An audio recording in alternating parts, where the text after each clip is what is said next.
Señoras y señores, buenas noches. Esto es Debo Decir en vivo por América. Un minutito pasaron de las 22. Gracias por estar con nosotros. Gracias a la banda. Qué linda banda que tenemos esta noche. Muchísimas gracias por estar con nosotros. Hermosa noche con grandes invitados. Como decía recién, Estelita, buenas noches. ¿Cómo le va? Luis. Qué lindo que es laburar con Estelita Montes. Es un placer, un orgullo laburar con vos. Gracias. Grandes invitados tenemos esta noche. Está con nosotros el hijo probablemente de algo que en el mundo se funciona de esta manera, como un gran mito. Algunos quisieron imitarlo y otros dijeron es el mayor narcocriminal de la historia del mundo. Está con nosotros el hijo de Pablo Escobar Gaviria. Está Sebastián con nosotros, a quien le agradezco mucho. He charlado, he leído sus libros. Es una persona que les recomiendo escuchen mucho porque se encuentra en primera persona en esto, de tener un padre a quien quiere y a una persona que ha estado en conflicto con la ley. Así que vamos a estar hablando. Y está probablemente la protagonista política de la noche, que es Margarita Stolbizer, diputada nacional. Tengo que preguntar si será aliada de Sergio Massa, si escuchó los audios, si ella manda audios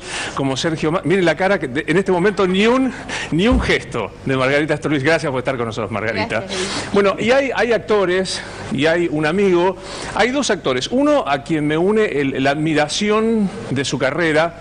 Es un tipo íntegro, es un tipo admirable, que es Norman Brisky, que hace mucho tiempo que yo no veo en la tele. Gracias, Norman, por estar con nosotros.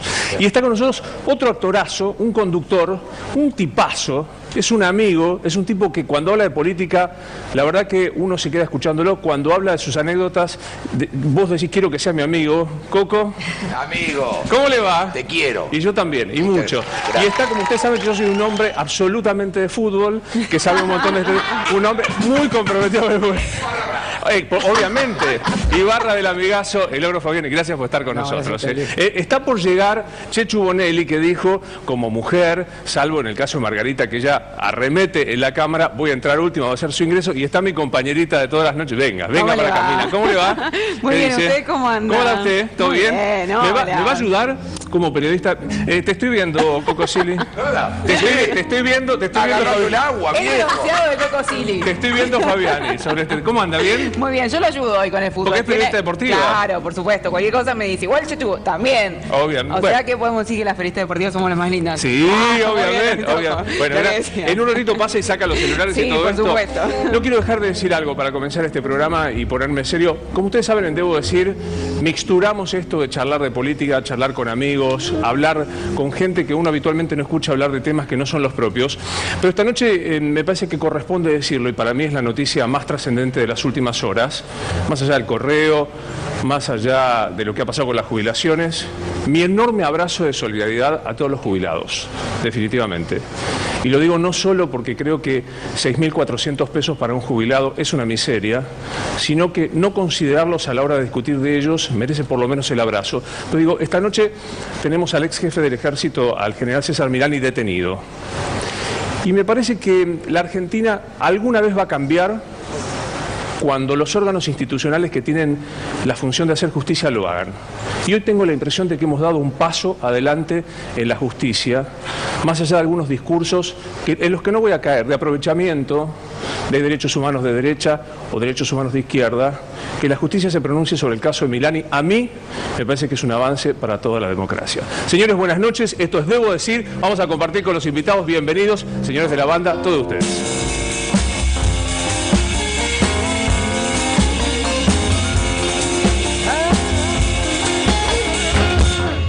¿Cómo están? ¿Todo bien? Muy bien. ¿Todo muy bien. Qué lindo living. Lindo living. Sí, me Es encantó, muy lindo. Tenemos un lindo living, Norma. Sí, muy lindo.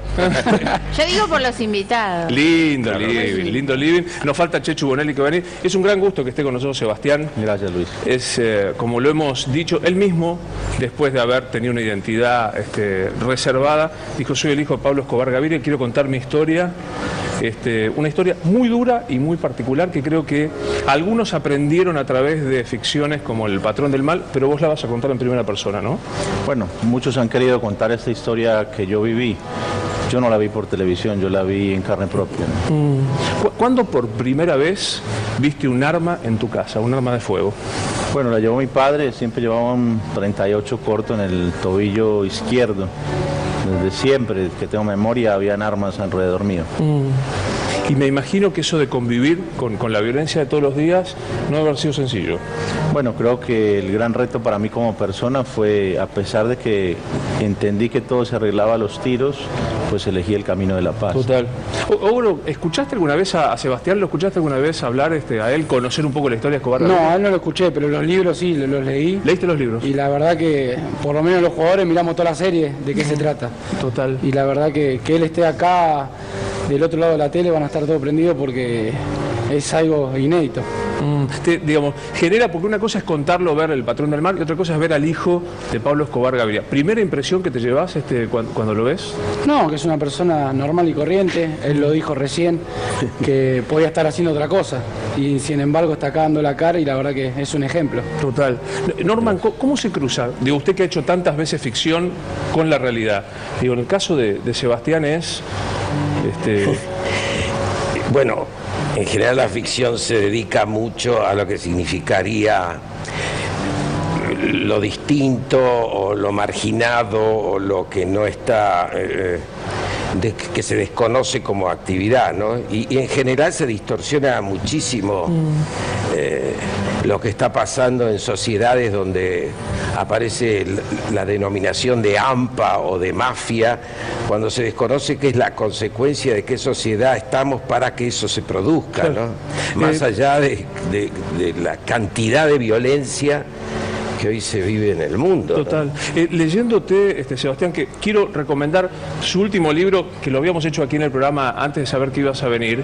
A mí es un libro ejemplificador, incluso para la Argentina, porque es el intento de Sebastián de encontrarse con aquellos que quisieron matarlo, a él y a su padre, y aquellos a quien su padre mandó a matar. Digo, cuando vos decís de tu padre, ¿podés separar lo que cualquiera de nosotros puede sentir por su viejo, por su papá, y de saber que es el narcocriminal más célebre del mundo? Bueno, me toca separar esas dos versiones, convivir con esa realidad de que era mi padre principalmente y después sin duda que fue el bandido más peligroso del siglo pasado. Tengo que vivir con esas dos realidades. Aquellos que me dicen que fue un hombre muy malo, les doy la razón, y aquellos que me dicen que fue un hombre muy bueno, también debo darle la razón, porque su historia se entremezcla y se contradice permanentemente. ¿Te hubiera gustado tener otro padre? Lo elegiría 1000 veces a mi padre. ¿Sí? Sí.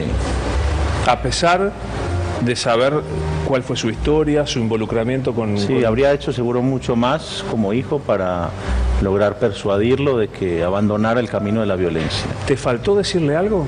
No me faltó. Lo traté de parar 10.000 veces, pero no pudo la CIA, la DEA, ni el FBI, ni todos los carteles de la droga de Colombia, menos iba a poder yo con 14 años o con 16 cuando murió. Cuando decís traté de pararlo 10.000 veces, trato de pensar en una escena diciéndole... Digo, yo a mi viejo le decía, papá, aflojá con enojarte. ¿Cómo era esa charla? Yo le decía al mío, papá, no pongas más bombas. Está muriendo gente inocente que no tiene nada que ver con tus problemas con el Estado colombiano. ¿Y ante eso qué decía? Me respondía que él no se había inventado el narcoterrorismo, que lo habían usado contra su familia y me señalaba a mí, diciéndome como si yo me hubiera olvidado que me habrían puesto la primera bomba en la historia del narcoterrorismo en Colombia, el 13 de enero del 88. Y yo le decía, pues que a mí me pongan bombas, no me da derecho a salir a ponerle bombas a los demás. Y ante eso él decía, es la guerra. En guerra es guerra y se muera el que se tiene que morir. ¿En algún momento lo viste arrepentido? Lamentablemente no. Me gustaría poderte decir que sí, pero mi padre no se arrepintió de sus acciones. Nunca. Por lo menos hasta donde yo lo vi, que fui la última persona que habló con él y estuve con él acompañándolo cuando ninguno de sus supuestos bandidos estaban con él. Yo lo cuidé a mi padre y estuve hasta 3 meses antes de que falleciera. ¿Qué es lo que más aprendiste de Pablo Escobar Gaviria? Pues yo creo que lo resumo en la última línea de mi libro Pablo Escobar, mi padre, que es el anterior a este, donde digo que le agradezco a él el haberme mostrado el camino que no debemos de recorrer. Alguna vez cuando te entrevistaba los otros días en Infobae me impactó mucho, porque yo te decía, tentado por el lujo, el dinero, ¿nunca te tentaron las drogas? Bueno, las drogas es una tentación permanente y creo que el acto de prohibicionismo es la mejor propaganda para incitar a ese consumo. Mi padre me educó de una manera muy seria frente a las drogas cuando yo tenía 8 años. de tal manera que tengo... Contame eso, porque me impresionó mucho que a los 8 años, ¿qué hizo tu viejo? Bueno, me llamó, estábamos en la Hacienda Nápoles, pone todas las drogas que había en ese momento disponibles en el mercado y me dice, siéntate que hoy vamos a hablar de las drogas, y comienza un recuento muy pormenorizado de sus efectos, de sus daños, y me reconoce que las había probado en su totalidad, a excepción de la heroína, por supuesto. Me explicaba que las drogas no tendrían que estar tan demonizadas como lo estaban por la sociedad, y que si algún día tenía la ansiedad o el deseo de probarlo, que él prefería que lo hiciera con él a que saliera a compartirlo con mis amigos. Desde ese lugar y desde ese momento las drogas quedaron legalizadas para mi mundo, y por eso perdí la curiosidad, no me detenté a probarlas. Probé marihuana a los 28 años.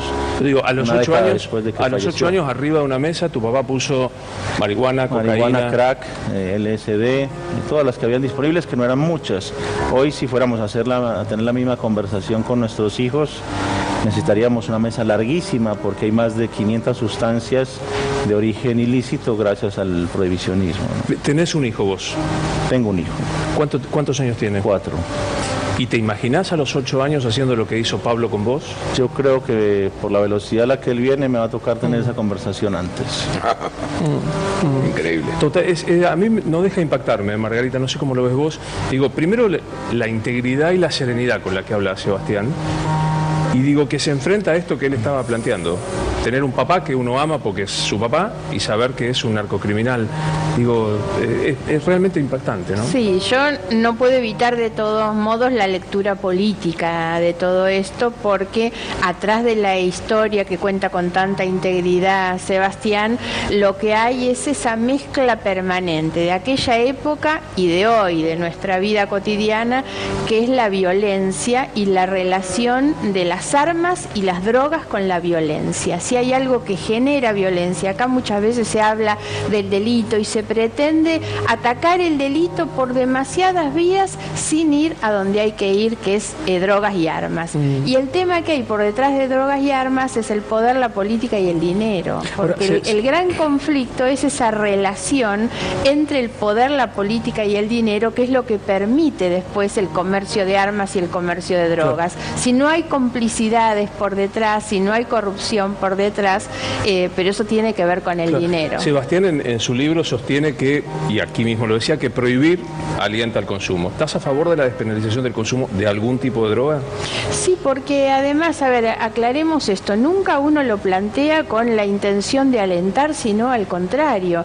Lo que hemos hecho durante todo este tiempo con la penalización, que en el caso nuestro ya la Corte ha dicho que la tenencia para consumo no es un delito. Nosotros tenemos en nuestra Constitución el principio de la libertad de los actos privados. Ahora, esto no significa alentar, no significa no combatir el narcotráfico, pero por supuesto que lo que hemos hecho ha sido que con la penalización que tenemos llevamos inmediatamente a que la clandestinidad lo que hace es cotizar mucho más, y volvemos otra vez con que el problema por detrás es el dinero que esto mueve. Sebastián, hablale a un chico de 18, 16 años que cree que puede entrar en la droga y salir. Yo elijo.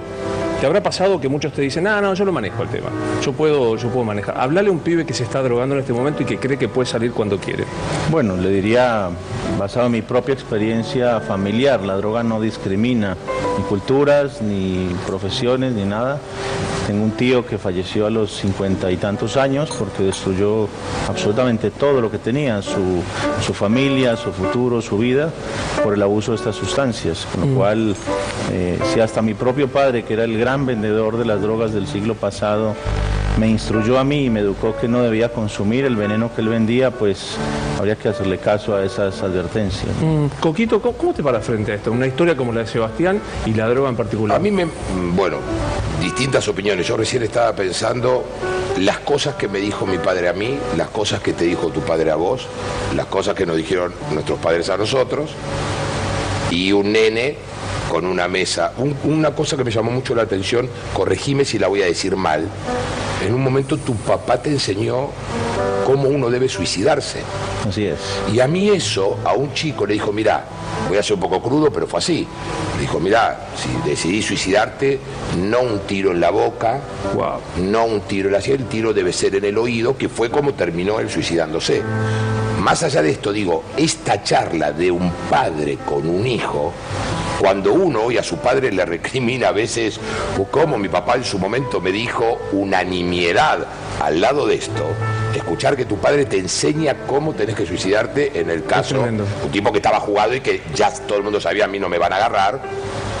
Digo, no sé cómo él ha sobrellevado, más allá de la implicancia, como decía Margarita, política del tema, me impacta lo personal. Claro. ¿Y cómo lo sobrellevaste? Sin terapia.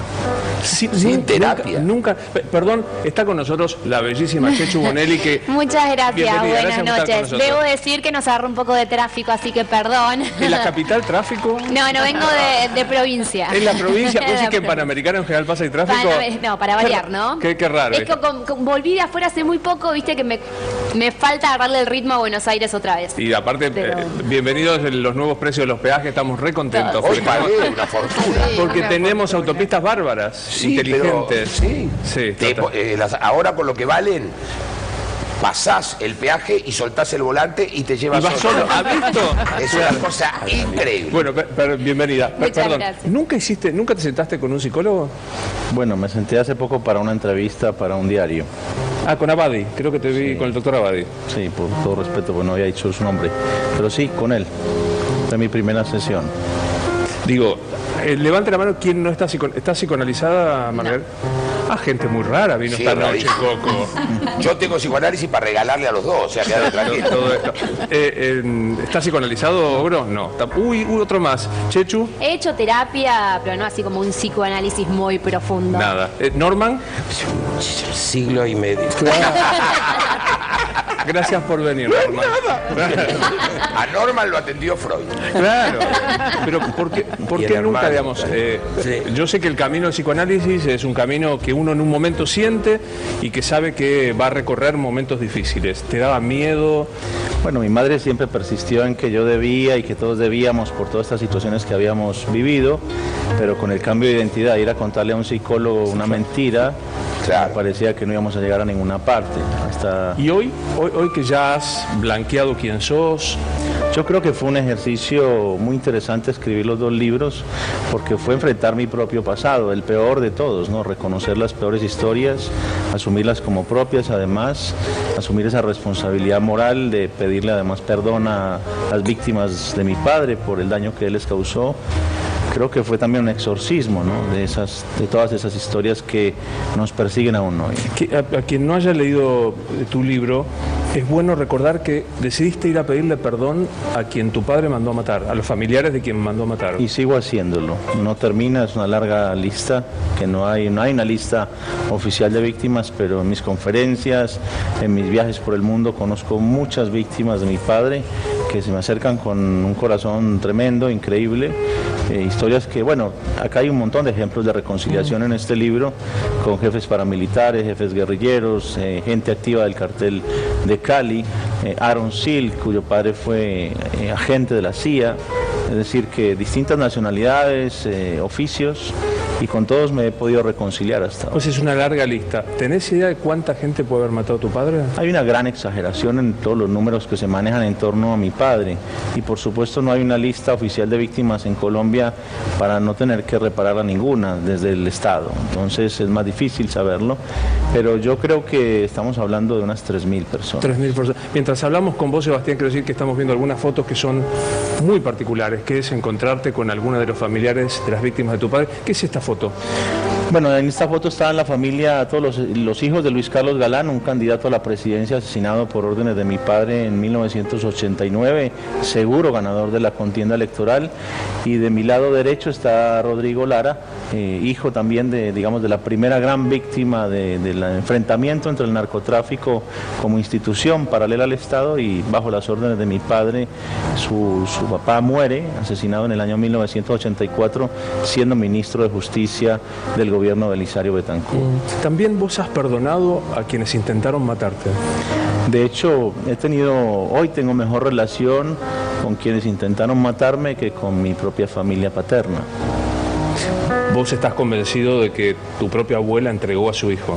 No es que esté convencido, me tocó una reunión con el cartel de Cali en la que de este lado estábamos los de Medellín y del lado de allá estaban los de Cali y mi abuela ocupaba uno de esos sillones. La mamá de tu papá estaba del bando enfrentado. No es un chisme, lo vieron mis ojos y mi madre estaba conmigo. ¿Y qué pasa con tu abuela? ¿Qué sentís por tu abuela hoy? No, por supuesto que la perdono. Ahora nunca me podré explicar por qué razón una madre es capaz de entregar a su hijo. ¿Vive? No, falleció hace unos años. La verdad que, además, no cualquier hijo, porque mi padre fue el más especial para ella, le dio todo y ella también aplaudía la violencia que él ejercía, ¿no? ¿Qué necesitabas sanar para encontrarte con las víctimas de tu padre o los victimarios de tu padre? Bueno, yo creo que era reconciliarme con mi propio pasado, por difícil que fuera, y aceptarlo tan crudo como fue, ¿no? Era necesario asumirlo para poder acercarte y sin palabras, porque no hay una palabra. Yo cuando fui a saludar a los hijos de Galán y de Lara, en el documental mostramos, bueno, cuando yo abro la puerta para entrar a esa sala. Y en ese momento me pregunté, ¿y cómo los voy a saludar? Quizás hasta un buenas noches ya sería una ofensa para ellos, ¿no? ¿Y cómo fue esa reacción? Bueno, creo que todos en ese momento habían recibido mi carta, la que yo les escribo pidiéndoles perdón, y conocían algo de mí porque Rodrigo Lara vino a Buenos Aires a visitarme en respuesta a la carta que yo les envié a ellos. ¿Odias a alguien? No, no puedo odiar, eso no es un buen negocio odiar. Pero digo, me parece que es profundamente humano. Enferma. Odiarte enferma. Yo aprendí que el odio termina cuando no perdonas, estás perpetuando el dolor que alguien te causó. Y si lo dejas ahí, te va a enfermar de violencia y de odio. ¿Te imaginás a Pablo? Yo sé que esto es una metáfora y demás, pero ¿te imaginás a Pablo vivo haciendo lo que has hecho vos con sus víctimas y victimarios? Si mi padre estuviera vivo, yo estaría muerto. ¿Por qué? Porque era la condición del gobierno en aquel entonces que nos tenía como rehenes. Si él aparecía muerto él o aparecíamos muertos nosotros. No habían segundas o terceras opciones. De ahí que hay algunos que dicen que tu padre decide entregar su vida para salvarte. Pues para mí fue su mayor acto de amor, dejarse encontrar para suicidarse instantes antes de que lo capturen, que hay que decir la verdad, nadie iba a ir a capturarlo, todos querían matarlo. A nadie le interesaba Pablo Escobar hablando, porque pues destruiría un país con lo que conocía en sus conexiones con la política, con los militares, con los policías, con los senadores, con los presidentes. Si no nos explica esta serie de torpezas de Pablo, ¿no? De usar teléfono, o sea, un hombre que sabía cómo no dejar rastro. 10 años sin torpezas hasta el 2 de diciembre de 1993, cuando su familia era rehén. No fue una torpeza, fue una decisión. Ya para entonces ostentaba el triste título de ser el hombre más buscado del mundo y siempre sabía cómo funcionaban los teléfonos, siempre me enseñó cómo funcionaban. Si revisas las grabaciones de ese momento vas a ver cómo yo le tiraba el teléfono a mi padre para protegerlo a él, para proteger su vida, y él volvía a llamar. ¿Nunca soñaste, Sebastián, con ser el sucesor, el heredero del imperio del cartel? Ese sueño me duró 10 minutos. Cuando yo cuelgo con mi padre, a los 10 minutos me llama una periodista, no me informa que me estaba grabando y me cuenta que mi padre está muerto. Yo reacciono con mucha violencia, digo que voy a vengar su muerte. Y 10 minutos después me di cuenta de la barbaridad que había dicho, de las consecuencias que traería para mi vida. Y me acordé de tantos momentos que estuve con mi viejo diciéndole que no ejerciera esa violencia que yo ahora estaba dispuesto a ejercer. Y no me gustó para nada la sensación y sabía y entendía que le traería lo peor a mi familia, que era lo que yo más quería, y con lo cual llamé a los medios a decir, disculpen, me pasé, dije lo que no debí. Se me recuerda más por la amenaza que por haber cumplido durante 23 años de manera ininterrumpida la promesa de no vengar la muerte de mi padre. ¿Puedo? Claro, por supuesto. Durante todo este tiempo, ¿vivieron de algo que pudo haber quedado de la cantidad enorme de dinero que recaudó tu padre o todo ese dinero fue incautado por el Estado? Porque me imagino que para vos te ha sido difícil conseguir trabajo, el estigma del nombre. ¿Cómo se vive con eso? ¿Quedó un dinero? Bueno, la justicia de este país también se hizo la misma pregunta y la Corte Suprema nos declaró inocentes después de las pericias contables más exigentes que te puedas imaginar. Por supuesto, en aquel entonces yo no tenía la capacidad ni la voluntad de salir a explicar al mundo lo que había sucedido con esa fortuna, porque fuimos amenazados de muerte, que si revelábamos quién la tenía, nos mataban a nosotros. Evidentemente no estaba en nuestras manos porque los grandes jefes de los carteles de Colombia, después de muerto mi padre, vienen y nos ponen una pistola en la cabeza y nos dicen: buenas tardes, venimos a negociar, vamos a recuperar todo lo que en vida nos gastamos persiguiendo a tu papá. ¿Se puede calcular cuánto es eso? Pues yo, a ver, sí, de mi padre se dicen 25.000 millones de dólares, un absurdo. La revista Forbes sostiene 3.000, pero nunca le revisó la billetera. Y la verdad es que habremos entregado que todo lo que teníamos, no era poco dinero, pero alrededor de 200 millones de dólares en propiedades. Y... Vos sabés que cuando venía a hacer el programa, veía en las redes sociales, con todo lo que implica las redes sociales. ¿Tenés Twitter, Norman? ¿Quién es? No. Bueno, después te explico. Digo, el Twitter, que es esa cosa así de la amargura, la ira anónima, qué sé yo qué, pero bueno, algunos decían, ¿no sentís que haces apología de la droga trayéndolo a Sebastián Marroquín? Digamos, al que te dice, no le creo nada, tiene plata, vivió acá en la Argentina y no sabemos de qué, y hace apología de la droga. ¿Qué decís? Están las cuentas claras, la Corte Suprema de este país ya me revisó, en todo caso soy más inocente que muchos, porque ya me declararon inocente. Digamos, ¿te hace algún tipo de...? Porque la historia de él es realmente impactante. ¿Te genera algún ruido esta historia y lo que implica Escobar Gaviria, Margarita? Bueno, por supuesto, es un poco lo que planteé antes. Todo lo que hay atrás del mundo de la droga y del narcotráfico siempre me hace ruido y me va a seguir haciendo también. Como dice Sebastián, ellos pasaron por un proceso donde han rendido cuentas. Obviamente, cuando habla en plural, habla de su mamá, sobre todo, que es la persona que ha pasado por todo este procedimiento. Pero a mí siempre estas cuestiones me hacen ruido, porque la verdad es que uno no puede pasar inadvertido frente a lo que han sido tantas muertes, por supuesto. Entonces, cuando uno pone en la balanza, y la verdad es que vos podés mirar y determinar, y bueno, y las cosas que hacía, y la gente, como él dice, que le agradecía y todo eso, pero la verdad, eso con respecto a la vida no tiene para mí posibilidad de balancearse. Entonces, hace muy bien Margarita mencionar, la familia entonces eran tu mamá y tu hermana. Y yo. Y vos. Hoy se ha ampliado a tu esposa. Y mi hijo. Y tu esposa, que te ha salvado. Te he leído elogios hacia tu esposa como que ese ancla. Ella siempre ha sido una gran compañera y ha estado conmigo en las peores. Verdaderamente. ¿Y tu esposa lo perdona a su suegro? Mi esposa lo conoció bastante, tuvo todo el tiempo y la confianza para decirle todo lo que pensaba. Lo cuidó también. ¿Y qué? Si no soy indiscreto, ¿qué le decía? Mi esposa a él, bueno, creo que más que lo que le decía era cómo lo acompañó, incluso a mí, en momentos en los que todos nos querían muertos. Hay que decir que era una circunstancia en donde todos nos querían asesinar y mi esposa me defendió a mí igual que defendió a toda mi familia. Y eso incluye a mi padre. ¿Cómo te llevas, Ogro, con el tema de la droga? Digo, siempre está el mito, y que es fácil el mito. Los actores, Coco Silly, son los que viven drogados. El resto no, los ejecutivos no. En el fútbol hay mucha droga, etcétera, etcétera. ¿Cómo te llevas con este tema? Y en el fútbol no creo que haya mucha droga, entre los jugadores, digo, porque hay antidoping. Creo que es muy difícil drogarse y jugar. Aparte, creo que la droga no te ayuda a nada en el deporte. ¿Alguna vez pasó la tentación por delante tuyo? No, mirá, yo soy de Ciudad Evita, un barrio, la verdad que, como decía él, mi viejo no se preocupaba por mí. Yo vivía a la vuelta del club Querandía, donde yo jugaba de chiquito, y vivía ahí, no pasé el tema de la droga, no existía por mi cabeza. Obvio que mis amigos del barrio se drogaban, pero no, nunca, gracias a Dios, no me despertó nada, porque yo creo que no depende tanto de los padres, depende de uno mismo si se droga o no. ¿Cómo es tu familia? Pero cuando Bueno, eras... yo perdí a mi papá cuando tenía 8 años. Bueno, después se hizo cargo de mi mamá. Tengo a mi hermana Vanina de 35, mi hermana Jessica de 21 y a mi mamá. La verdad que... ¿La vieja vive? Sí, mi mamá vive. ¿Cómo se llama? Mirta. Y la verdad que ella se hizo cargo de su momento hasta el día de hoy y gracias a Dios salimos todo derecho.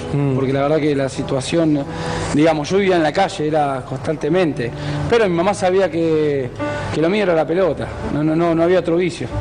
Y digamos, para los ignorantes del fútbol, o sea yo, o sea, en este caso vengo a ser yo. Te iba a decir Coquito. eso, quiero que sepas que un crack Claro, de verdad, Luis. Pero un genio. Un tipo que con un dominio de la pelota mágico, los dotados por el don del buen juego, el logro. Era un placer verlo jugar.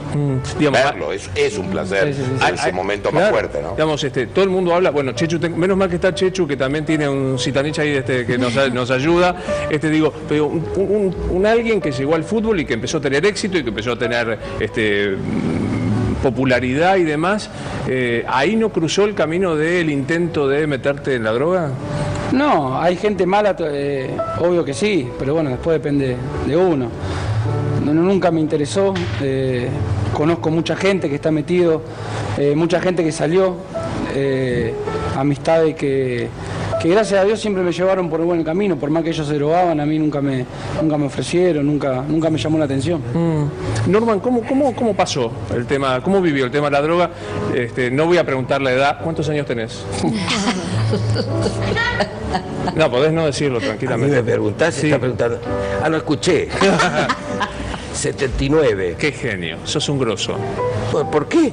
Porque está fantástico. Ah, bueno, Porque bueno. estás... No, quería decir algo. Sí, claro. A mí me parece que el tema de la droga, que es pura publicidad, toda la plata que se gasta para detener la droga podrían ponerla en algo mucho más importante, que sería la gente que hoy está sufriendo temas de pobreza seria, ¿no?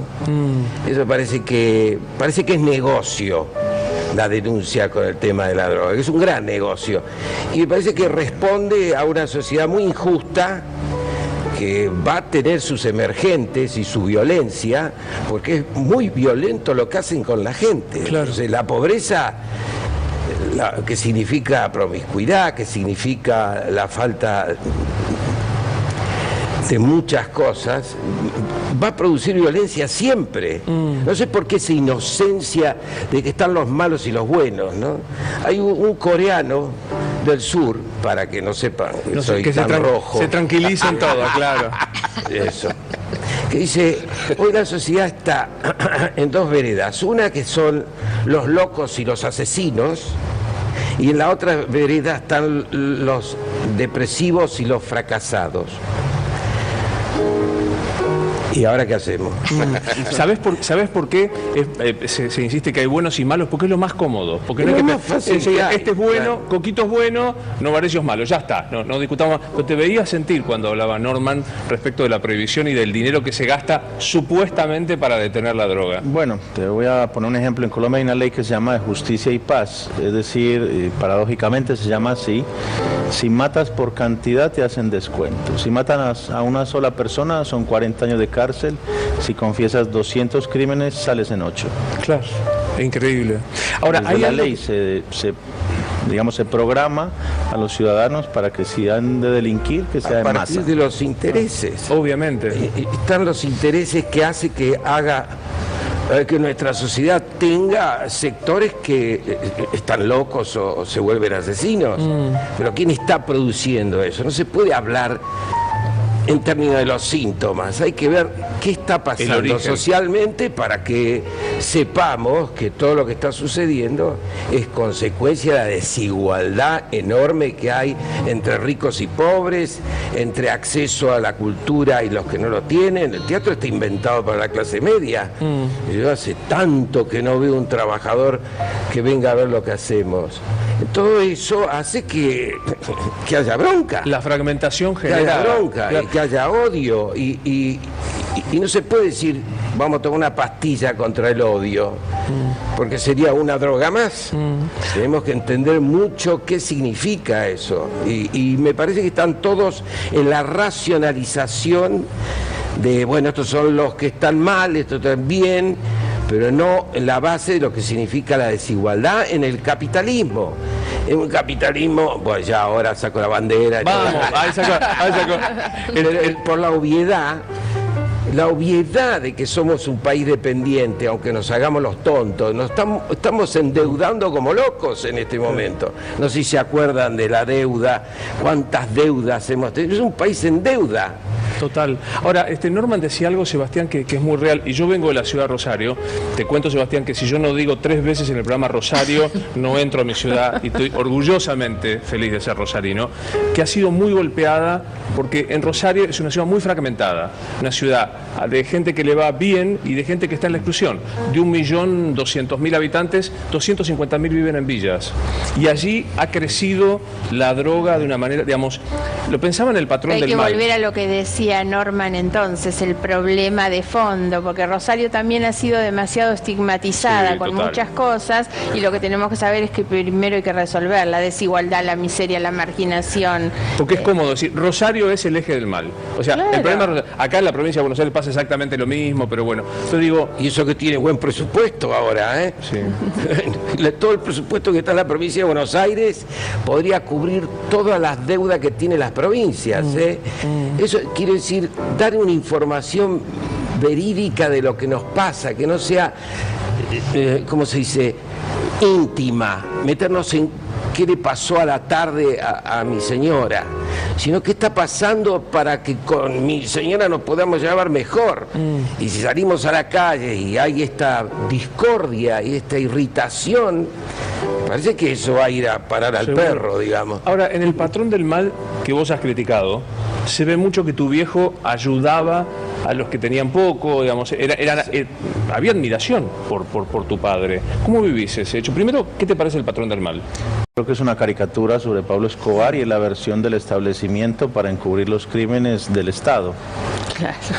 Ese es el relato cómodo del Claro, Estado. mi padre es el único y exclusivo culpable. En Colombia no había corrupción, en Colombia no habían policías asesinos ni torturadores ni que cometían masacres. Simplemente el único malo resultó ser Pablo Escobar, que sin duda mi padre fue un hombre muy malo y le cabe una enorme responsabilidad en la violencia.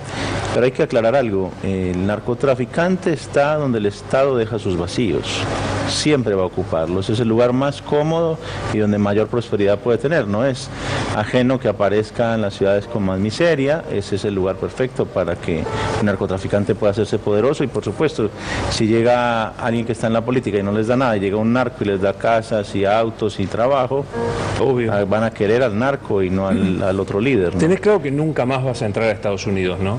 Renuncié abierta y públicamente a mi derecho a tener una visa como ciudadano de bien a través de las revelaciones que hago en este libro, donde pues no dejo también paradas a 2 grandes agencias norteamericanas que las involucro directamente con el tráfico de drogas y mi padre como socio. Digamos, la CIA era socia de tu padre Para financiar la lucha anticomunista en Centroamérica en la década de los 80.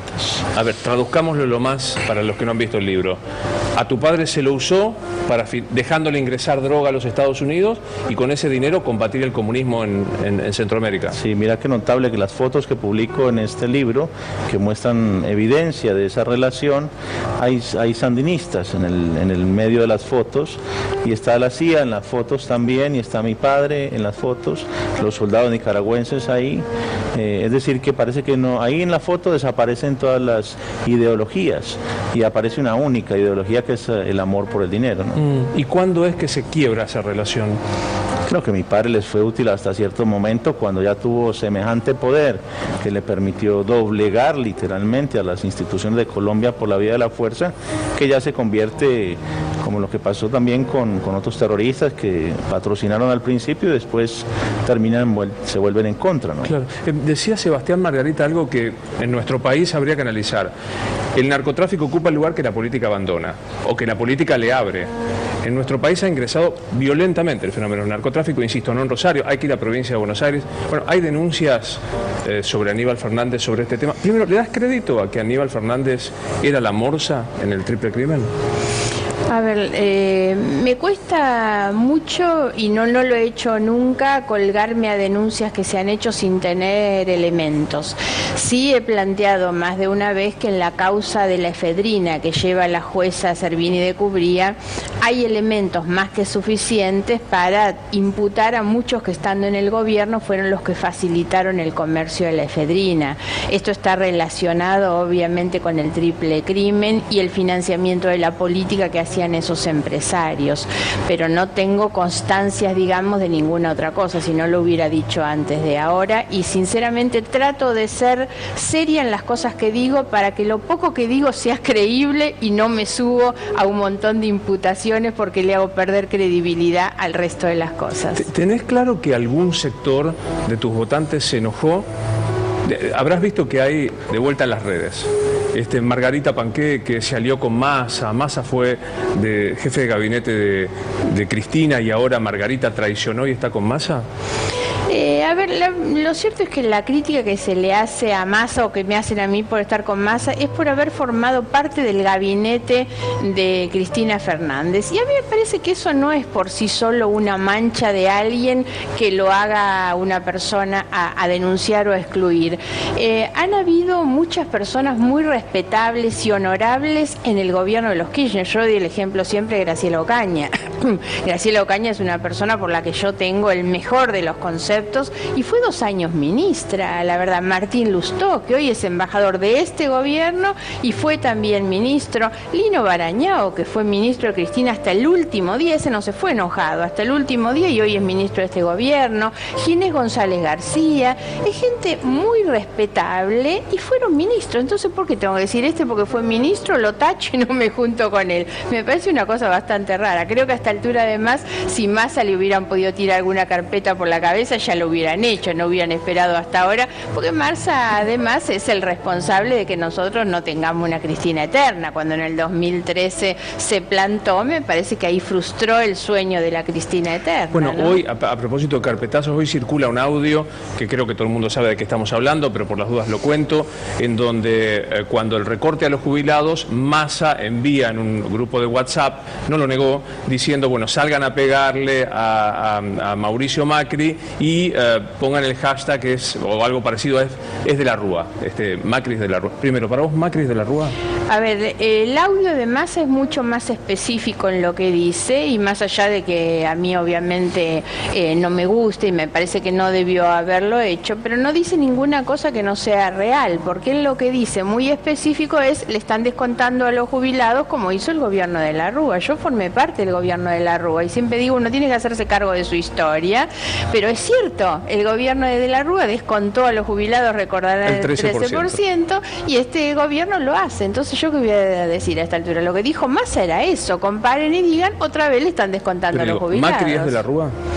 No, me parece que las diferencias son enormes y además hay que tratar de no confundir una situación con la otra, porque de la Rúa termina yéndose antes y la intencionalidad que hubo en el análisis de la grabación de Massa fue esa, fue decir, no, está comparando con alguien que se fue antes del gobierno. No, hay que ser muy cuidadoso con esto, pues las diferencias son enormes de todo tipo, ¿no? ¿Hubieras mandado un WhatsApp así a tus correligionarios? No, claro que no, pero digamos, yo no hago ese tipo de campañas, no es propio mío, la verdad. Por eso digo, no me pareció bien, pero tengamos cuidado con la interpretación que se hace. Lo que dice es exactamente lo que pasó. Esto le están descontando a los jubilados como le descontaron los otros. Hoy hablaba con alguien del gobierno muy importante, de verdad, ¿Hay alguien importante en el gobierno? Espera un poquito, voy a hacer un pequeño paréntesis. Perdón, Norman, no. Repetime que la cámara está ahora acá, seguro. Ahora está ahí. De vuelta, porque no ¿Hay vimos... alguien importante en este gobierno? ¿Vos crees que no? No, para nada, no. ¿Por qué? Y en el otro tampoco, porque nunca sentí como ciudadano argentino que me estuviesen cuidando, que me quieran un poco, que me ayuden en lo que tengo que hacer, que sienta que salgo a la calle y me siento igual a todos y todos... No, siento que hay una xenofobia política en la Argentina, una xenofobia política, o sea, están en contra de lo que significa libertades, como lo que pasó con la revista Resumen Latinoamericano, que entraron a la redacción, se robaron todo, robaron toda la información, ¿no? Con intereses bien claritos.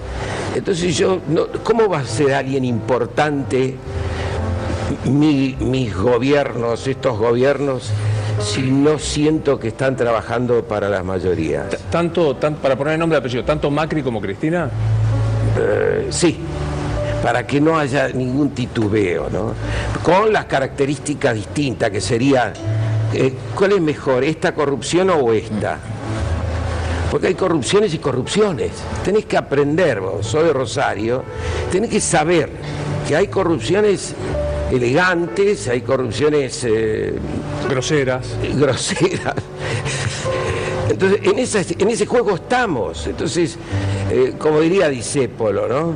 Ese sí que tenía un gobierno y decía, a mí no hay ninguno que me vaya a decir lo que tengo que hacer, ¿no? Solo un pueblo que me inspira. Cierro esta idea, con perdón de la palabra importante, pero yo hablaba con alguien con capacidad de decisión dentro del gobierno. Mira el esfuerzo que me haces hacer, de pensar un giro. Bueno, no podés seguir siendo conservador y decir que es importante. Claro, totalmente. Que me decía, vienen por nosotros, y Massa está siendo funcional. O sea, el peronismo no se quedó sin la provincia, sin la ciudad, sin la nación. El peronismo afuera del poder enloquece, vienen por nosotros, y Massa y Stolbizer están siendo funcional a esto. A ver, me parece que esas son obviamente estrategias políticas. El gobierno es quien decidió adelantar la campaña electoral. Durante todo el año pasado negociaron con Massa todo el año. Si había un teléfono que estaba rojo permanente, era el que vinculaba a Macri con Massa, a María Eugenia con Massa, y lo buscaron porque lo necesitaron, y Massa les aportó el número y el poder territorial que tiene para que el gobierno sacara todas las leyes que necesitaba, y sobre el fin de año decidieron que empezaba la campaña y le dijeron ventajita en el mismo momento que estaban escondiendo que la ventajita se la estaban dando a Macri padre con el negocio que estaban haciendo del correo, ¿no? Entonces me parece que el gobierno intenta, por supuesto, instalar una campaña, instalar o descalificar a quien podría ser obviamente un candidato a reemplazar o a competir con ellos. ¿Pero vos ¿no? sentís que hay algún sector que preferiría que Macri no termine el mandato? Yo creo que no, y además me parece que son los fantasmas, que son los mismos fantasmas de que le escuchamos decir a Cristina tantas veces, cuando Cristina decía vienen de arriba, vienen del costado, de abajo y todos están en contra mía. Esa estrategia de autovictimización de quienes están en el gobierno, ¿no? Y en realidad el mayor parecido de este gobierno con el anterior es que los otros nos dejaron 12 millones de pobres cuando se fueron, y estos por el camino que vamos no van a resolver o a sacar de la pobreza a ninguno de los que empobrecieron los otros, ¿no? Sí. Tienen demasiados parecidos. Esta mezcla permanente de los negocios privados con el manejo de los recursos públicos, ¿no? Y lo que mucha gente esperó, porque a mí me dicen a veces, te desilusionó. No, mira, yo no me ilusioné nunca, pero hubo muchos ilusionados con el cambio que el gobierno prometía. Y la verdad no estamos viendo esos cambios. Y ojo que yo digo, yo quiero que al país le vaya bien porque no quiero que vuelvan los que se fueron, que hicieron mucho daño a la Argentina durante todo este tiempo, fundamentalmente por la cantidad de pobres que nos dejaron y la degradación de las instituciones y la corrupción. Ahora, no estamos en el mejor camino para corregir todo eso de donde venimos. ¿Me pasás en limpio, Coco, como un tipo que mira la política, que en un momento dijiste estoy acá, en otro momento dijiste no, estoy más acá porque no me gusta esto? ¿Cómo estás viviendo este momento? Mira, la verdad, yo pensaba hoy cuando venía al programa, sabés que te tengo mucho cariño y respeto y me siento muy cómodo con vos, entonces me estaba bañando y pensaba de qué se hablaría. Estaba Margarita, de qué Norman, que para mí es Dios, una persona a quien lo conocía muy interesante, y pensaba, yo digo Luis, que siempre me pregunta porque le gusta lo que yo digo con respecto a la mirada política. La verdad que lo que yo siento es que los políticos en general no están a la altura de las circunstancias nunca. Algunos más, algunos menos. Digo, como idea utópica, no como una idea utópica. Muy linda. A mí Margarita me merece el mayor de los respetos, pero la veo enfrascada, quizás como a muchos, en peleas coyunturales entre los mismos políticos. Pongo este ejemplo utópico y quizás muy torpe. ¿Qué pasaría si en la Argentina los políticos hicieran un acuerdo nacional a 20 años? Un acuerdo en el cual vos digas 5 temas, en el cual vos digas, mira, todos nosotros en un acuerdo nacional firmado desde el PC al peronismo, desde el radicalismo a la coalición verde, desde los menos representativos a los más grandes, decir, bueno, miren, muchachos, nosotros es un compromiso nacional, lo hacemos en cadena nacional, todo el pueblo lo ve, son 10 hospitales, son 5 cárceles, son transporte, es salud. Esto no importa quién va a ser el que lo inaugure. Claro. No importa, yo no voy a hacer uso, ¿por qué no hago uso usted? ¿Y por qué no me va a tocar inaugurarlo? Porque son 7 años de obra y me lo va a inaugurar otro. Y en esa nimiedad estamos inmiscuidos todos en guerras personales. ¿Viste? Hay como, cuando uno hace reclamo de la justicia, dice, la justicia, los políticos todo el tiempo niegan a la justicia. ¿Por qué? Porque están todo el tiempo librando batallas personales con sus propios políticos que deberían ser libradas en la justicia con todo derecho. Yo le he dicho, todo aquel kirchnerista que haya sido corrupto, más allá de que yo he compartido la ideología kirchnerista y sigo creyendo en un proyecto nacional y popular, debe ir en cana, como deberán ir en cana aquellos que sean corruptos en este gobierno, como deberán ir en cana otros. Ahora, cuando la energía esencial de los políticos está puesta en la guerra Stolbizer-Cristina, en la guerra Macri con esto, de alguien, vuelvo a decirlo, a quien respeto, yo recuerdo una nota en su casa y me quedé muy impactado con alguien que venía de la provincia y que vivía, yo la imagino a Margarita yendo a comprar a un supermercado, la veo territorial, o sea, no es un ataque, sino es un pequeño llamado de atención, es decir, ¿cómo puede ser que no se les ocurra, si de verdad vocacionalmente, si de verdad... Norman Brisky, perdón, voy a seguir hablando de vos, Norman, aunque no te guste. Norman Brisky es un una tipo, persona importante, Norman. Pero Norman es un tipo que vocacionalmente, siendo quien es, cuando los actores, cuando los espectadores no iban a ver los espectáculos, él iba a las villas a hacer las obras de teatro, él llevaba las compañías, porque lo hacía vocacionalmente, porque en su alma lo principal es ser actor. Yo no lo veo en los políticos esto. Si la vocación verdadera es servir al otro, ¿cómo no se te ocurre decir, che, juntémonos? Mira, no importa quién lo inaugure, lo firmamos delante de todo, pero son 20 hospitales, son 5 cárceles. ¿Por qué no se puede, Margarita? Sí, a ver, el problema me parece que no son los hospitales o las cárceles. Yo creo que esa mirada, porque comparto absolutamente la idea de fondo, que es la necesidad de un gran acuerdo sostenible en mucho tiempo. Eso es lo que se define como la política de Estado. La política de Estado es la que consensúan los que piensan distinto y que se comprometen a sostener a lo largo de los años. Hay que decidir cuáles son, y el primero es la educación. Si nosotros no acordamos cuál es la educación que queremos, porque hoy el gran problema que tenemos, a veces hablan de muchos otros temas, fundamentalmente el tema de la inseguridad, los pibes, ¿viste este debate de este año de que los chicos vayan presos a los 14 años, ¿no? Y yo antes no nos preguntamos qué hicimos para que ese chico reciba una educación y pueda estar en la escuela y no abandonar la escuela a los 14 años. Ese es el gran debate que tenemos que dar sobre cuál es el modelo de país y cuál es la educación. Pero te puedo meter una cuña. Pero quiero dar un ejemplo de que en un momento lo hicimos. Hace 1 año y medio, 2 años atrás, antes de la última elección, la conferencia episcopal convocó a todos los dirigentes políticos a firmar un acuerdo sobre el tema del narcotráfico, en realidad. Firmaron todos, fue Macri, Wiener en ese momento, Pino Solanas, Massa, bueno, no sé, todos habían ido.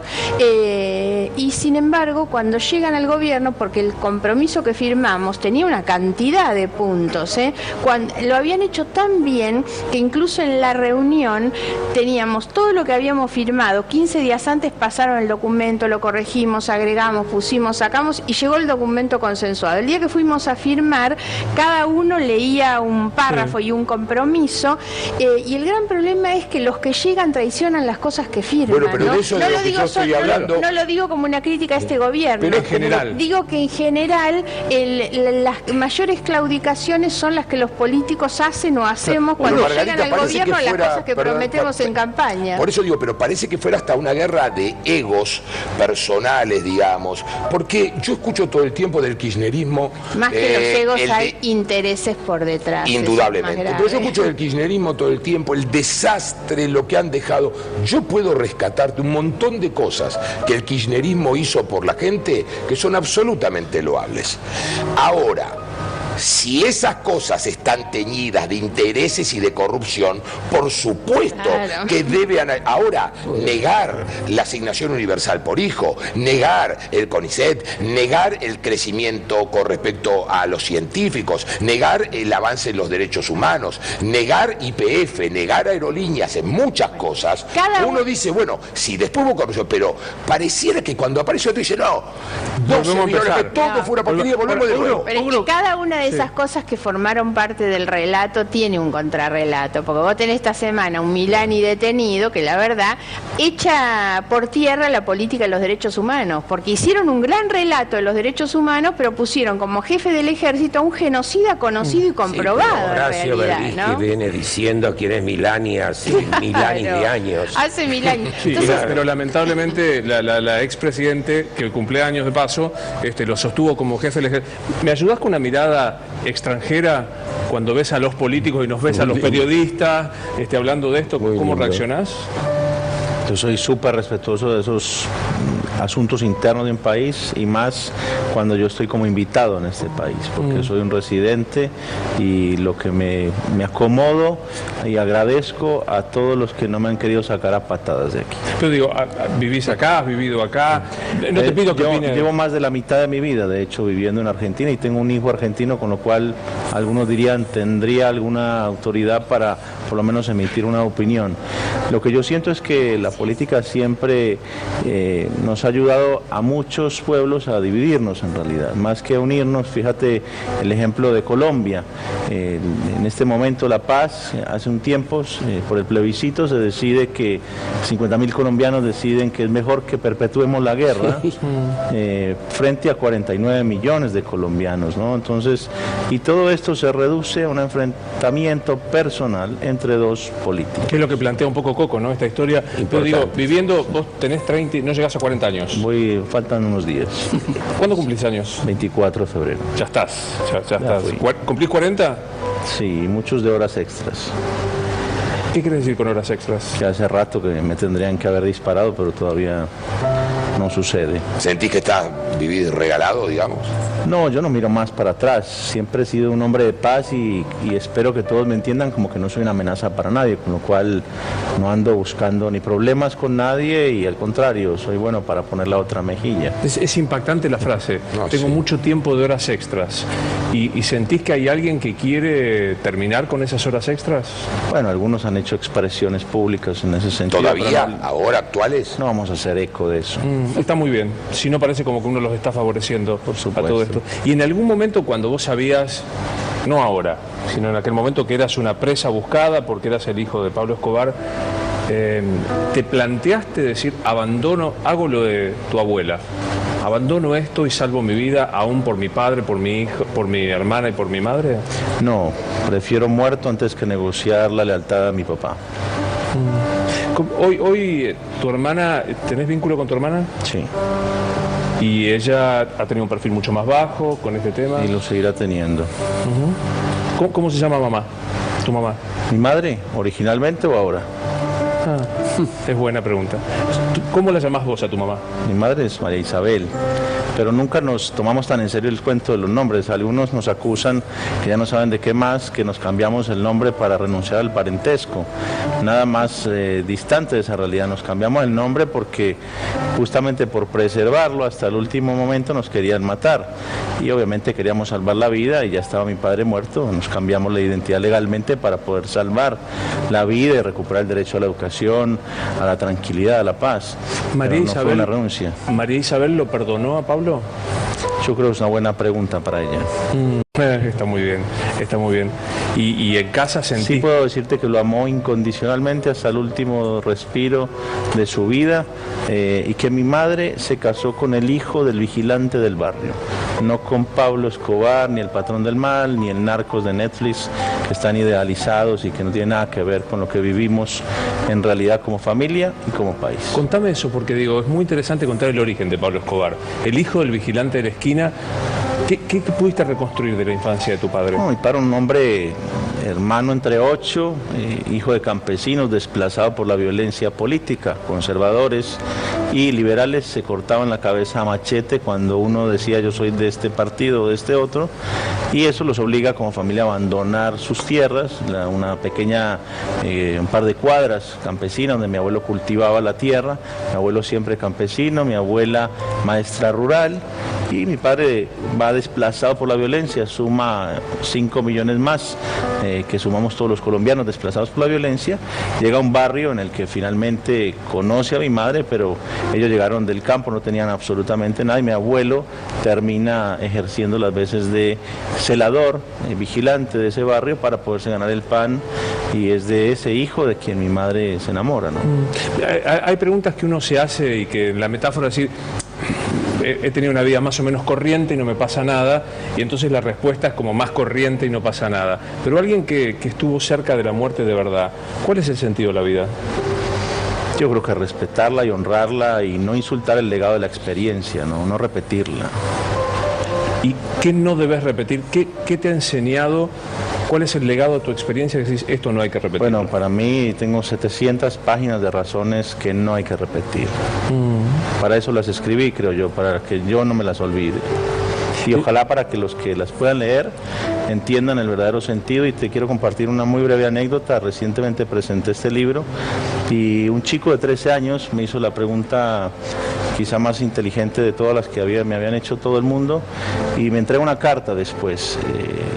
Sobre cerrado la abro y tenía un contenido muy emocionante para mí, porque este chico de 13 años leyó mi historia, vio todas las series, tiene una colección de libros sobre mi padre, y contrario a convertirse en un fanático digamos, adorar y de glorificar el narcotráfico, él sueña con ser periodista. Yo creo que va a ser uno de los mejores periodistas de este país en el futuro, y entendió claramente mi mensaje, que no es una oda a la violencia de mi padre, sino es una reflexión profunda y una invitación a los jóvenes como él a que no repitan estas historias. Y para mí fue muy gratificante ver que este chico argentino de 13 años tuvo la capacidad de entender con claridad y sin otras interpretaciones cuál era mi único y exclusivo mensaje. Pues es que yo te decía cuando te conocí que el libro me pareció, mirado desde el ombliguismo argentino, la demostración de que se podía sanar la relación en medio de un país que vive agrietado todo el tiempo. O sea, que parece que las grietas argentinas son insanables. Y esto que ha sido una grieta con mucha sangre, con mucha muerte, violencia. Mucha violencia. Ahora, también te ha pasado, no me acuerdo si lo leí o lo contaste, que has llegado a países donde encontraste a chicos de 13 años vestidos y peinados como tu padre. Como mi padre, sí, bueno, esto es el fenómeno de las narconovelas, de las narcoseries, que me envían por las redes sociales también fotografías, chicos que tienen centenares de posibilidades de salir adelante por el buen camino, que de pronto no tienen las mismas limitaciones que tenemos los latinoamericanos para prosperar, y deseoso de invitar a mi padre diciéndome, yo quiero ser Pablo Escobar, yo quiero ser ese personaje de la serie.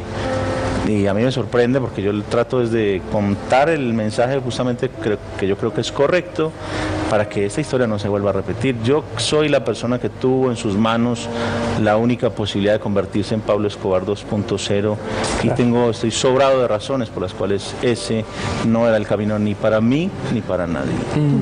Ogro, ¿cómo, digamos, viste El patrón del mal? Me decías que habías leído los libros de Sebastián. ¿Y qué sentís por él? ¿Admiración? ¿Nada? ¿Enojo? No, como decía él, Sebastián, creo que es todo ficticio lo que pasa en las novelas esas, no hay realidad. La realidad, gracias a Dios vino hoy, es muy interesante lo que dice, y no estoy de acuerdo que salgan los libros, que salgan todas esas cosas. Creo que hay cosas mejores para aprender y leer. como, no sé, deporte, cosas sanas. Yo también creo, hablando del otro tema, en este país se dejó muy lado, digamos, lo que era el juego bonaerense en su época. Creo que todo eso, digamos, en la sociedad ayudó un montón. ¿A vos el fútbol te salvó la vida? No sé si no creo que me salvó la vida porque vengo de una familia bien, pero sí me sacó de la calle. Yo esperaba los domingos, podía jugar a los bonaerenses y creo que el deporte en sí es una educación más que la escuela a veces. Porque en la escuela estás 4 horas y, no sé, yo que jugaba al fútbol, estaba más de 15 horas, 12 horas estaba con la pelota. Y creo que el deporte tiene que darle un poco más de importancia en este país. Ni hablar. Pasa en el fútbol. ¿Y cuándo fue que te cruzaste? Voy a usar una palabra vieja, Norma. Como la tienda. ¿Puedo? Sí, sí, sí. ¿Cuándo fue que te cruzaste con el jet set? Mirá qué moderno que estoy. Digo, porque de golpe tuviste en pareja con chicas muy conocidas, por las dudas si alguien no saben, con Amalia Granata o Victoria Banucci. Eso digamos, Ciudad Evita, Amalia Granata, Victoria Banucci. No, no cambié, nunca cambié yo. Yo voy a Ciudad Evita, tomo Tano con mato con el Tano, con mi vecino. Creo que eso ya depende de uno.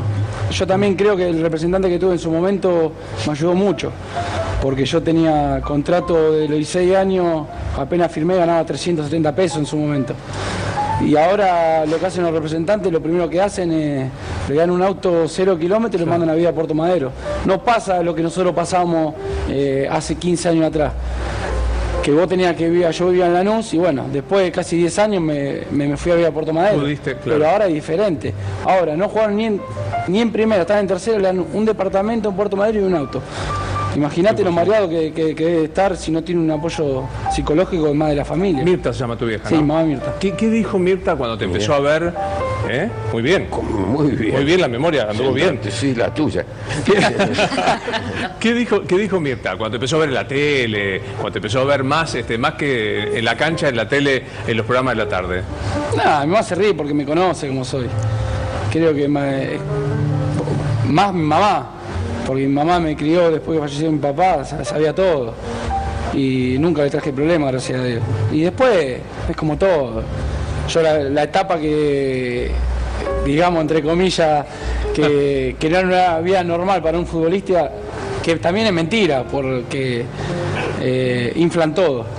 Y la verdad no. Sabés que con Coco estamos muy desilusionados. Solo esperábamos que trajera los ravioles de tu vieja. Alguna vez vimos que... Creo que después de los de Ringo fueron... Tremendo. ¿no? Saltó de los de Ringo Bonavena, la mamá de Ringo, a los de la mamá. ¿Tu vieja siempre laburó cocinando? Sí, es chef, hace 34 años ya. Trabaja en el restaurante, así que ahí anda, contenta, feliz. Le mando un saludo que está mirando. Qué genia. Yo también. Sí, todos le mandamos. Yo también le mando un saludo. ¿Qué? ¿Está mal? No, está bien. Muy bien. Hay alguien más que... Digo, ¿qué aprendiste? ¿Qué es lo que más sentís que aprendiste de Mirta? No, los valores. Creo que mi mamá la mató la bondad, en el sentido de... Ella es muy bondadosa con todo el mundo. Yo me acuerdo cuando yo llegué a River, hasta los vecinos se paraban en la puerta de casa. Y ayudó a mucha gente y después cuando a mí... Porque la ves así, nunca se está allá arriba, no soy ni Messi ni Maradona. Y la gente después le dio la espalda. Mira, ahí está tu vieja. Está ahí Sí, cocinando. ahí está. El locro está haciendo. No, mondongo. Caramba. Pero no hay una... Perdón, Luis, echame si empiezo a preguntar, decime si... Vos si no. sos dueño de esta casa. Gracias, Porque amigo. se te quiere mucho. Gracias. Pero con el hombro yo siempre lo pregunto, él sabe que yo lo quiero. ¿No sentís que quizás en algún momento, si te hubieses cuidado un poco más, si hubieses salido quizás un poquito menos, si tu físico lo hubieses cuidado un poco más? Porque recién acabas de decir, yo no soy... Yo soy Messi. Dios, pero este es un obispo. Yo dije que se puso la gorra. No, pero ¿sabes por qué lo digo? Porque Sí, entiendo lo que vas a yo lo que entiendo digo lo que- es, él tenía la capacidad de ser, no sé si Maradona o Messi, pero estar en esa elite por el talento propio de juego. Yo lo he visto jugar y realmente era muy talentoso. Entonces la pregunta es, hoy quizás... No un arrepentimiento, pero de pensar, che, la verdad, si yo hubiese salido un poco menos, hubiese el cuerpo un poquito mejor, ¿podría haber llegado a ese nivel de juego? No, porque hoy ya llevo 16 años jugando en primera y creo que si no me cuidaría como lo que nos dicen, porque la verdad que hay una realidad. Me fomentaron mal, digamos. Se te acusó mucho de descuidado, de esa tipo Salías mucho. Sí, salía lo normal como cualquier jugador. Es lo que yo siempre decía. Yo empecé a tomar alcohol muy poquito grande. A mí no me gusta el alcohol. Pero ¿no será que jugaba mejor por haber salido con la chica que le gustaba? ¿Por qué? No sé. Déjenlo vivir, déjenlo vivir. ¿Por qué pensás Para una eso? cosa, Chechu, ¿cómo se puede cuidar o acompañar a un jugador? Digo, como en No, el lo que caso pasa es que yo creo que él estuvo un poco en el ojo de la tormenta, ¿no? Cuando salís con alguien conocido y se crea como un conflicto o algo, empiezan a estar todas las miradas en él, y así todo el tiempo. Después yo creo, ¿te arrepentís algo de lo vivido? No, nada. Y bueno, No, porque hoy tengo 33 años, tengo mis 2 hijos, mi mujer, que gracias a ella también me cambió la vida, así que no tengo 70 años y Claro, sigo haciendo 33 lo mismo. ¿Qué te pasa con los de 70 años? O sea, Te está hablando. No, pero Mínimo así tengo que Maneja llegar, muy si no... bien la pelota, Miedo. ojo, pero digo, Chechu, ¿cómo es, digamos, el Logro planteaba esta historia de futbolista, Puerto Madero, convertible, lujo? Vos que lo vivís no, yo lo escuchaba un poco a él hablar de su madre y la verdad que me emocioné muchísimo. Yo a mi mamá la perdí hace un tiempo ya y no hay nada más lindo que ver hablar un hijo de su madre, ¿no? Que es una figura tan importante para todo como también lo es el padre. ¿Cómo se llamaba tu mamá? María del Carmen. ¿Y qué aprendiste, María del Carmen? A mí me emociona. No, mamá era una persona, un ejemplo. O sea, yo creo que heredé un montón de cosas, no tenía nada malo, nada malo. Por ahí no tenía carácter, pero a la vez sí lo sacaba de adentro de vez en cuando. Pero fue una madre súper presente, protectora. Yo vengo de 3 hermanos hombres y yo soy la más chica. Ah, bueno. Y la única mujer. Ahí está tu vieja, ¿eh? Ahí está. Ahí está. ¿Esa sos vos? Esa soy yo de chiquita. Entonces ella siempre dice que yo fui como su premio a la perseverancia. Después de 3 hombres, Claro. que haya llegado la mujer, fue como un premio para ella. Y volviendo al tema que decías, el futbolista hoy en día se ha puesto como en una posición artística, del ambiente artístico, viste, que se tiene que cuidar El jet set, muchísimo. claro. Claro. Yo a veces me siento y escucho cómo Darío le cuenta a mis hijas, a Lupita sobre todo, la historia de cómo él se tomaba del colectivo, de su Varadero natal, a Retiro, de Retiro hasta el centro donde entrena Banfield, que llegaba a la 1 de la mañana, se ponía la mochila y de la puerta del complejo de Banfield hasta llegar a donde ellos se quedaban a dormir, había 2 o 3 kilómetros. Él se bajaba a la 1 de la mañana y corría sin mirar para atrás, porque le daba miedo. Claro. Sí. Era todo oscuro. Y también me contaba cómo con sus ahorros se los daba a su representante para que se lo guardara y él no se lo gastaba y así poder ayudar a su familia. Darío cuenta que el sueño de su carrera y el sueño de su vida fue darle un techo a cada uno de sus hermanos, a su mamá, y él dice que él ya cumplió su Y ya sueño está, y como pudo. futbolista. Él ya está realizado, o sea, ya no le importa a que hubiese jugado en el Ajax, en el Niza de Francia, en Boca, en Banfield, su sueño está cumplido. Y la verdad que me genera una admiración hermosa. Hoy tiene la posibilidad de darse un gusto, como comprarse un buen auto, está buenísimo, pero también si tiene que volver a un usado no tiene problema. Ahí está. Y yo creo que viene un poco todo relacionando con todo lo que hablábamos, la base de la educación y Obviamente. de cómo nos educan en casa. Me quedo ahí en eso de los sueños. Hoy circuló mucho el tema de los sueños. ¿Qué vas a hacer cuando seas grande, Norman? No lo sé. Falta Voy a ir, mucho. ¿eh? Falta. Sí, tengo ya las gemelas que van a ser testigos de mi crecimiento. Claro. Hoy me pasaban, como dato de producción, Norman Brisky entró al libro de los Guinness Sí. porque es el padre de gemelas, Más grande. iba a decir más añoso, pero añoso espantoso, más grande, ¿verdad que eso? ¿Es cierto? Sí. Bueno, tengo que salir siempre en alguna revista. Yo. Eso se llama hacer prensa. ¿ves? No podés parar. Eso se llama hacer prensa. Escúchame, ¿y qué querés para tus gemelas? Que tienen un nombre, una es Fidelina, ¿cómo se llaman? Sibelina y Galatea. Ahí está, bueno, Sibelina y Galatea. ¿Y qué querés para Sibelina y Galatea? Bueno, ellas dirán. Ellas dirán, yo siempre pienso que la gente tiene que buscar no su destino, porque es un asco decir destino a esta altura, sino buscar lo que le guste, lo que les apasiona, ¿no? Y me parece, yo quiero una cosita, porque el hecho de haberme halagado tanto, ya no sé qué hacer, y me parece que él tiene una cosa tan linda de decir la utopía, ¿no? Y me parece que cuando se habla de utopía, se sigue con los paradigmas conocidos, ¿no? Que sería el Estado, la democracia, el gobierno, todas esas palabras que hacen que la clase política sea una especie de robotización de discursos muy parecidos, aunque son distintos, que son las racionalizaciones de cómo tener el poder. Y me parece que es muy linda que la Argentina inicie la discusión, chichi, ¿no podríamos discutir esto del Estado? ¿No podemos discutir quién inventó el Estado? ¿Dónde está la historia del Estado? ¿Quién imaginó la posibilidad de los pactos en la política? Esto que están hablando de armar con la clase política argentina la unidad, por Dios, yo ya estoy en Uruguay, por lo menos. Por lo menos. Mira, quiero decir, por favor, no se pongan en la palmera en la cabeza, en el sentido de que ya está todo establecido y que no se puede discutir, la democracia no es suficiente. Está claro que no es suficiente, hay que discutirla. Total. ¿De qué democracia me estás hablando? ¿De la que tiene el imperio, que es nuestra fotocopia de la nuestra? ¿De la Constitución argentina que permite la explotación?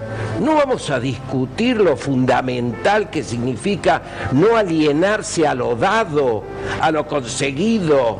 Mirá qué bueno que hizo este gobierno, plantó árboles en el bosque. Mirá, estamos reconociendo algo que sería natural, obvio que se haga. Quiero decirte que Coco y yo te votamos. Hacemos el partido. Yo no estoy en campaña, por eso puedo hablar con libertad. Yo soy está en campaña, está sujeto. Somos club fans de Norma. Mira, mientras hablamos un poco de verdad. Mientras hablamos un poco de política, quiero con Margarita repasar, porque estamos en un año electoral, en donde se van a debatir esto. Me gustaría que compartiéramos con vos, Margarita, algunas fotos de algunos políticos para que me cuentes cómo estás viviendo este 2017. Primera foto que vamos a ver de alguien, bueno, de peso, justo voy a decir esta frase, de peso dentro de, bueno, en la política argentina. La verdad es que me cuesta esta práctica que tienen los periodistas de hacer que los políticos hablemos de otros, sinceramente. Sería mucho mejor que uno pudiera hablar de las cosas que quiere hacer por el país, que no tenga que opinar de los otros, ¿no? Yo la verdad es que los respeto a todos, pienso distinto, pero qué sé yo, me parece que Carrió es una mujer formada, capaz, honesta, pero bueno, tenemos diferencias y así me podías pasar 200 fotos y te voy a decir de todo lo mismo. ¿Alguna vez hiciste, digamos, que fue la mejor elección de Carrió y la mejor elección tuya en Provincia de Buenos Aires? 2007. ¿Hay alguna posibilidad de converger otra vez en un acuerdo? No. Ninguna posibilidad. Ninguna. Norman, ¿qué pensás de Carrió? Que se vayan todos. ¿Todos?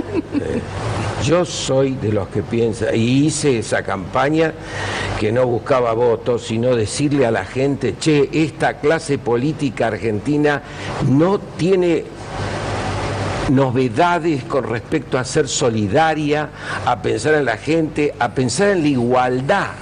Están metidas en las internas, enloquecido con las internas, volviéndose loco con las internas. Y es lindo lo que dice Margarita, no porque esté aquí, sino es lindo, che, ¿qué quiere que diga? Son todas personas que están alienadas en saber que para disputar el poder tienen que mentir, tienen que ser hipócritas, tienen que esconder lo que piensan. Me voy a anticipar. Por eso los que no mentimos no llegamos, entonces. No sé. Esa podría ser una conclusión.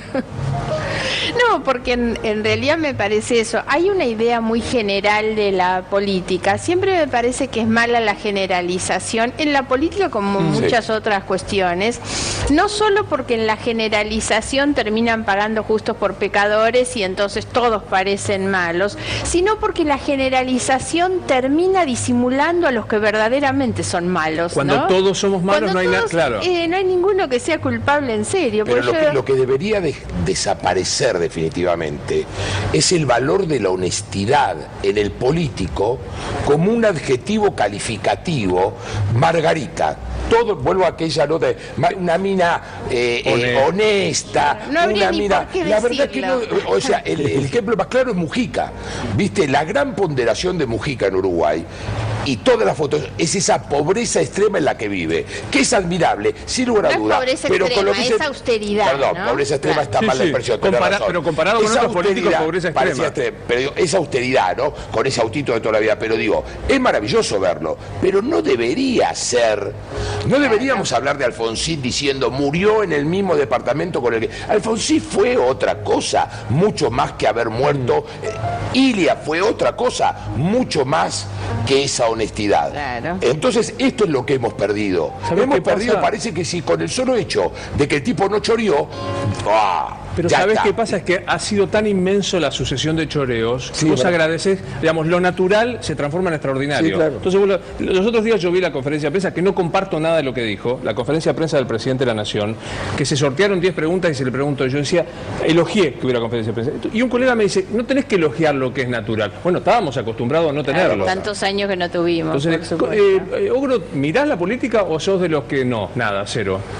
No le doy importancia. No te voy a preguntar a quién votaste. ¿A quién votaste? Yo a Macri. Me encanta cuando ¿Lo, te- lo votaste a Macri? Sí, sí, lo voté.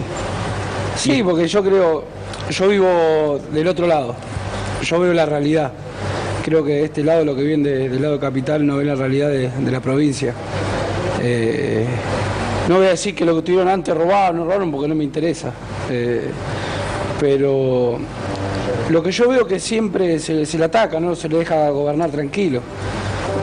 Creo que es fundamental acompañar ahora a Macri y apoyarlo. ¿Y lo votaste convencido o lo votaste, como algunos dijeron, porque no querían lo otro? No, yo quería un cambio. Por eso, yo lo veo más que nada en mi vieja. Mi vieja se levanta a las 7 de la mañana y sale a las 4 de la tarde, 5 de la tarde y trabaja en un horno, porque es verdad, ahí trabaja y 100 grados. Claro. Pero es verdad, es literal, 100 grados de calor y yo veía que, como dice acá Coco, que hay que ayudar al más pobre también. Pero yo estoy de acuerdo que el tema este que tiene un hijo se le da plata. Que tenga 2 hijos está bien, pero si no tenés plata, ¿por qué tenés que tener 8 o 9 hijos? Y se le sigue ayudando. Eso las cosas no las comparto, porque mi mamá tiene 2 brazos, 2 piernas, se levanta a las 7 de la mañana, sufre en el trabajo. ¿Y por qué a las personas, a otras personas que están tiradas así, porque están tiradas así, cobran por familia 12.000 pesos, 15.000 pesos sin hacer nada? Yo eso no lo comparto. Hay un estereotipo también con eso, Ogro. Hay un estereotipo que se ha generado de que pareciera que el tipo está tirado así porque tiene ganas de estar tirado así. La verdad que debe haber algunos que tienen ganas de estar tirados así, pero también hay un montón de otros que no tienen trabajo, que no pueden No llevar pueden al elegir. colegio No pueden- y que sin esa mínima ayuda no pueden sobrevivir. Ojo, yo El tema te hablo es de que mi si caemos en el ignorancia de la estereotipo- política, yo no entiendo Ya nada, lo es sé, lo que pero porque opiné, es un porque- discurso que escuchamos mucho, ¿no? Yo creo sobre, que a veces, sobre el que a veces no se asistencialismo. puede elegir, digamos, eso. Uno se pone en lugar de decir, yo elegí tal. Hay gente que no ha tenido No puede las elegir. condiciones para Pero sí. a lo que yo voy, trabajo hay, podés trabajar de cualquier cosa. Es lindo el ejemplo de él, porque la mamá es una emprendedora. Y me parece que la clave de entender estos gobiernos de ahora, Trump y Macri, el nuestro, que tenemos nuestro Trump, tienen la característica de hablarles a los emprendedores.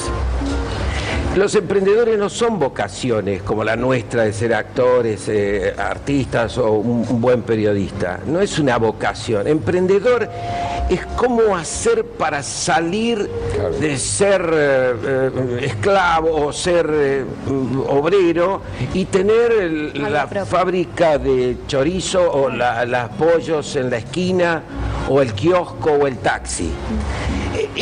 estos gobiernos invitan a los emprendedores, o sea, a los que se puedan desclasar, ¿no? A los que pueden salir de lo que significa esta sociedad de clases, que si estás en el último escalón tenés que ser amigo del perro, ¿no? No busco el título, Norman, de ninguna manera, porque no es la intención. Pero dijiste, tenemos nuestro propio Trump. Y nuestra propia trampa. ¿Vos decís que Macri es Trump? Pero no cabe la menor duda que hay una identificación de lo que significa el poder y el poder para determinada clase, el poder, no lo estoy explicando bien. No, lo recontra bien. Es un poder con puntería, este se va a ver, y el derrame, viejo. ¿Dónde Bueno, está el derrame? Les voy Por favor, derramen, pueblo, derramen, necesitamos comer. ¿Alguna sociedad ha vivido del derrame? No existe. No existe. Bueno, dijiste necesitamos comer, y si se me permite, como no vinieron los ravioles, feo, Coco. Fea actitud, fea. Los voy a invitar a que nos acerquemos hacia adelante, que hay un algo que hemos preparado. Opa. Pará, voy a ir para allá. ¿Vamos todos? Ahora los invito porque toca hacer chivo. Me olvidé de los ¿Cómo no? chivos, Coco. Discúlpeme. Que bueno, tenemos, venga. Obvio. ¿Me ayuda? Uy, qué cosa rica. Claro que sí, ay, qué rico. Tenemos-